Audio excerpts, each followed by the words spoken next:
Bank loan ಕಟ್ಟಿಲ್ಲ ಅಂದರೆ ಮನೆಗಳನ್ನು ಸೀಸ್ ಮಾಡೋದನ್ನು ನೋಡಿದ್ವಿ, ಅಂಗಡಿಗಳನ್ನು ಸೀಸ್ ಮಾಡೋದನ್ನು ನೋಡಿದ್ವಿ. ಆದರೆ ದೊಡ್ಡಬಳ್ಳಾಪುರ ಹೊರವಲಯದಲ್ಲಿ ಒಂದು ಆತ್ರೇಯ ಆಯುರ್ವೇದಿಕ್ ಮಹಾವಿದ್ಯಾಲಯ ಅಂತಕ್ಕಂಥ ಕಾಲೇಜನ್ನು ಇವತ್ತು ಬ್ಯಾಂಕ್ ಸಿಬ್ಬಂದಿ ಸೀಸ್ ಮಾಡಿದ್ದಾರೆ. ಇನ್ನು ಈ ಒಂದು ಕಾಲೇಜು ಸೀಜಿಂದಾಗಿ ಸುಮಾರು ಒಂದು 300ಕ್ಕೂ ಅಧಿಕ ಜನ ವಿದ್ಯಾರ್ಥಿಗಳು ಅತಂತ್ರ ಪರಿಸ್ಥಿತಿಗೆ ಸಿಲುಕಿರ್ತಕ್ಕಂಥದ್ದು. ಏನು ಬೆಂಗಳೂರು ಗ್ರಾಮಾಂತರ ಜಿಲ್ಲೆ ದೊಡ್ಡಬಳ್ಳಾಪುರ ತಾಲೂಕಿನ ಕೊಡಿಗೆಹಳ್ಳಿ ಅಂತಕ್ಕಂಥ ಗ್ರಾಮದ ಬಳಿ ಈ ಒಂದು ಕಾಲೇಜು ಇದೆ, ಆತ್ರೇಯ ಆಯುರ್ವೇದಿಕ್ ಮಹಾವಿದ್ಯಾಲಯ ಅಂತಕ್ಕಂಥದ್ದು. ಸಾಕಷ್ಟು ಸಂಖ್ಯೆಯಲ್ಲಿ ಏನು ರಾಜ್ಯದ ನಾನಾ ಭಾಗ ಸೇರಿದಂತೆ ಬೇರೆ ಬೇರೆ ಕಡೆಯಿಂದಲೂ ಸಹ ಇಲ್ಲಿಗೆ ವಿದ್ಯಾರ್ಥಿಗಳು ಬಂದಿದ್ದರು ಆಯುರ್ವೇದಿಕ್ ಕೋರ್ಸನ್ನು ಪಡೆಯೋದಕ್ಕೆ ಅಂತ.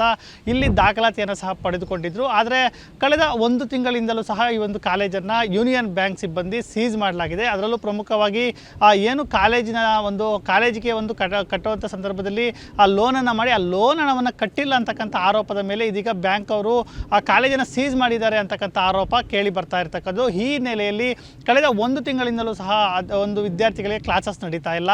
ಆ ಜೊತೆಗೆ ಏನು ಕಾಲೇಜಿನ ಗೇಟನ್ನು ಸಹ ಸಂಪೂರ್ಣವಾಗಿ ಬಂದ್ ಮಾಡಲಾಗಿದೆ.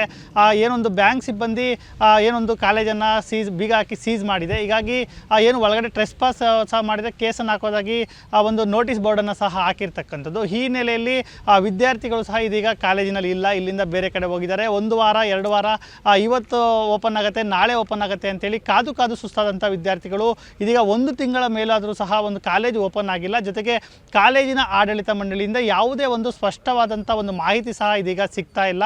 ಹೀಗಾಗಿ ವಿದ್ಯಾರ್ಥಿಗಳ ಜೊತೆಗೆ ಪೋಷಕರು ಸಹ ಒಂದು ರೀತಿ ಅತಂತ್ರ ಪರಿಸ್ಥಿತಿಗೆ ಸಿಲುಕೊಂಡಿದ್ದಾರೆ.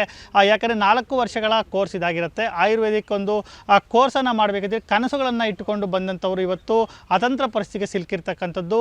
ಏನು 1 ದಿನ ಕ್ಲಾಸ್ ತಪ್ಪಿದ್ರೆ ಸಹ ಪೆನಾಲ್ಟಿ ಆಗ್ತಾ ಇದ್ದಂಥವ್ರು ಇವತ್ತು 1 ತಿಂಗಳಿಂದಲೂ ಸಹ ಸತತವಾಗಿ ಒಂದು ಕಾಲೇಜನ್ನು ಕ್ಲೋಸ್ ಮಾಡಿದ್ದಾರೆ ಅಂತಕ್ಕಂಥ ನಿಟ್ಟಿನಲ್ಲಿ ಪೋಷಕರು ತಮ್ಮ ಆಕ್ರೋಶವನ್ನು ಹೊರಹಾಕ್ತಾ ಇದ್ದಾರೆ. ಜೊತೆಗೆ ಏನೊಂದು ಸೆಪ್ಟೆಂಬರ್ ಒಳಗಡೆ ಆ ಫೀಸನ್ನು ಕಟ್ಟಬೇಕು ಅಂತೇಳಿ ಕೆಲವರಿಗೆ ನೋಟಿಸನ್ನು ಸಹ ಕೊಟ್ಟಿರ್ತಕ್ಕಂಥ ಆರೋಪ. ಆ ನೋಟಿಸ್ನಲ್ಲಿ ಏನೊಂದು ಸೆಪ್ಟೆಂಬರ್ 15 ಒಳಗಡೆ ಒಂದು ಫೀಸನ್ನು ಕಟ್ಟದೇ ಇದ್ದರೆ 1 ದಿನಕ್ಕೆ 500 ರೂಪಾಯಿ ಪೆನಾಲ್ಟಿಯನ್ನು ಹಾಕ್ತೀವಿ ಅಂತಕ್ಕಂಥ ಒಂದು ಮಾಹಿತಿ ಇರ್ತಕ್ಕಂಥ ಒಂದು ನೋಟಿಸನ್ನು ಸಹ ಇದೀಗ ರಿಲೀಸ್ ಮಾಡಿದ್ದಾರೆ. ಜೊತೆಗೆ ಅದನ್ನೆಲ್ಲವನ್ನು ತೋರಿಸಿ ಇದೀಗ ಆಕ್ರೋಶನ ಹೊರಹಾಕ್ತಾ ಇದ್ದಾರೆ. ಮಕ್ಕಳ ವಿದ್ಯಾಭ್ಯಾಸದ ಬಗ್ಗೆ ಇವರಿಗೆ ಕಾಳಜಿ ಇಲ್ಲ, ಆದರೆ ಇದೀಗ ಆ ಫೀಸನ್ನು ಕಟ್ಟಿ ಅಂತ ಮಾತ್ರ ನಮ್ಮ ಮೇಲೆ ಒತ್ತಡವನ್ನು ತರ್ತಾ ಇದ್ದಾರೆ.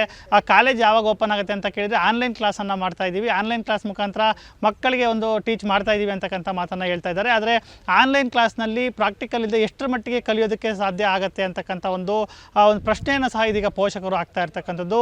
ಜೊತೆಗೆ ವಿದ್ಯಾರ್ಥಿಗಳು ಯಾರಾದರೂ ಏನು ಸೋಷಿಯಲ್ ಮೀಡಿಯಾ ಆಗ್ಬೋದು ಮತ್ತು ಮಾಧ್ಯಮಗಳ ಮುಂದೆ ಮಾತಾಡಿದರೆ ಅವರ ಮೇಲೆ ಕ್ರಮವನ್ನು ತೆಗೆದುಕೊಂಡು ಬೆದರಿಕೆಯನ್ನು ಹಾಕ್ತಾ ಇದ್ದಾರೆ ಅಂತಕ್ಕಂಥ ಆರೋಪವನ್ನು ಸಹ ಇದೀಗ ಇಲ್ಲಿನ ಒಂದು ಜನ ಮಾಡ್ತಾ ಇರ್ತಕ್ಕಂಥದ್ದು. ಈ ಹಿನ್ನೆಲೆಯಲ್ಲಿ ಸರ್ಕಾರ ಮಧ್ಯಪ್ರವೇಶ ಮಾಡಬೇಕು. ಈಗಾಗಲೇ ಏನೋ ಒಂದು ಕಾಲೇಜು ಒಂದು ಬೀಗ ಹಾಕಿರ್ತಕ್ಕಂಥ ಹಿನ್ನೆಲೆಯಲ್ಲಿ ಕಳೆದ 1 ತಿಂಗಳಿಂದಲೂ ಸಹ ವಿದ್ಯಾರ್ಥಿಗಳು ಒಂದು ಪರದಾಟವನ್ನು ಅನುಭವಿಸ್ತಾ ಇದ್ದಾರೆ. ಜೊತೆಗೆ ಅತಂತ್ರ ಪರಿಸ್ಥಿತಿಗೆ ಸಿಲುಕಿದ್ದಾರೆ.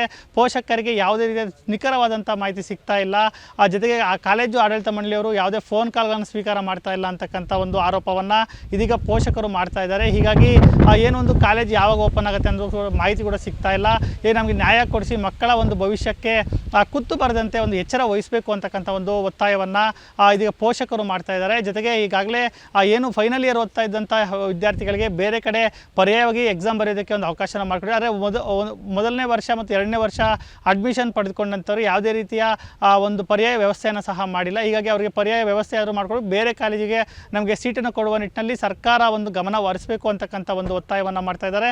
ಜೊತೆಗೆ ಏನೀಗ ಕಾಲೇಜ್ ಸೀಸ್ ಆಗಿದೆ, ಇವ್ರ ವಿರುದ್ಧ ಆಡಳಿತ ಮಂಡಳಿ ವಿರುದ್ಧ ಕ್ರಮ ತೆಗೆದುಕೊಳ್ಳಬೇಕು. ಕಾಲೇಜು ಸೀಸ್ ಆಗಿದ್ದರೂ ಸಹ ಯಾವುದೇ ಪೋಷಕರಿಗೆ ಒಂದು ಮಾಹಿತಿ ಕೊಡ್ತಾ ಇಲ್ಲ, ಜೊತೆಗೆ ರೆಸ್ಪಾನ್ಸ್ ಮಾಡ್ತಾ ಇಲ್ಲ ಅಂತಕ್ಕಂಥ ಒಂದು ಆಕ್ರೋಶವನ್ನು ಪೋಷಕರು ಸೇರಿದಂತೆ ಮಕ್ಕಳು ಸಹ ಒಂದು ವ್ಯಕ್ತಪಡಿಸ್ತಾ ಇರ್ತಕ್ಕಂಥದ್ದು. ಕ್ಯಾಮ್ರಾ ಪರ್ಸನ್ ಮಂಜುನಾಥ್ ಜೊತೆ ನವೀನ್ TV9 ಡಿಜಿಟಲ್.